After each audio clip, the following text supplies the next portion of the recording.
নিজ শিক্ষাঙ্গনে নিজের স্মরণসভা, শোকের আয়োজন গর্বের। গণঅভ্যুত্থানে জীবন দেয়া গোলাম নাফিজের সেই অবদানকে স্মরণ করলেন তার শিক্ষক, সতীর্থ ও অভিভাবকরা। সরকার পতনের ঠিক আগে উত্তাল আগস্টের ৪ তারিখ, যেদিন বন্ধুদের সাথে মিছিলে এসে পুলিশ ও আওয়ামী সমর্থকদের গুলিতে আহত হন গোলাম নাফিজ। তাকে হাসপাতালে নিতেও দেয়া হয় বাধা। এক পর্যায়ে একটি রিকশায় তুলে দেয়া গেলেও চিকিৎসা পাবার আগেই মৃত্যুর কোলে ঢলে পড়েন বনানী বিদ্যানিকেতনের একাদশ শ্রেণীর এই শিক্ষার্থী। তারই স্মরণে সভার আয়োজন করা হয় তারই বিদ্যাপীঠে।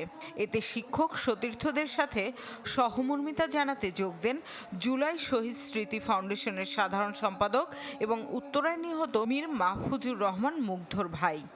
এই ছবিটা দেখে গা শিউরে উঠেছে। কতটা সাহসী একজন যুবক, কতটা সাহসী একজন ছাত্র হতে পারে, তার সর্বোত্তম উদাহরণ নাফিজ। ছেলে নাফিজের স্মরণসভায় যোগ দিয়ে এক পর্যায়ে আবেগ আটকাতে না পেরে কান্নায় ভেঙে পড়েন বাবা। আমি এখনো ঘুমাইতে পারি না যে আমার শরীর কি হয়েছে। আমি বলি, আল্লাহ আমার চোখ বন্ধ করে দাও, আমি তো আমার ছেলেরা আর তুমি না দেখতে পারি। আমি বুঝতে পারি নাই যার ছেলে মারা গেছে তার কত কষ্ট। এ সময় অন্তর্বর্তী সরকারের তথ্য প্রযুক্তি উপদেষ্টা বলেন, গণঅভ্যুত্থানে নিহতদের পরিবার ও আহতদের চিকিৎসায় বানানো জুলাই শহীদ স্মৃতি ফাউন্ডেশনে এরই মধ্যে শত কোটি টাকা জমা হয়েছে, যা থেকে ক্ষতিগ্রস্তদের প্রয়োজনীয় সহযোগিতা করা হবে।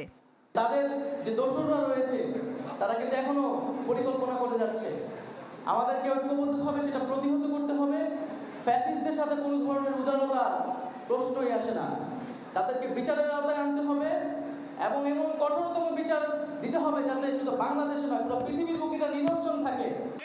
স্মরণসভা শেষে নাফিজের বিদ্যাপীঠ বনানী বিদ্যানিকেতনের একটি ভবনের নামকরণ ও ফলক উন্মোচন করা হয় তারই নামে।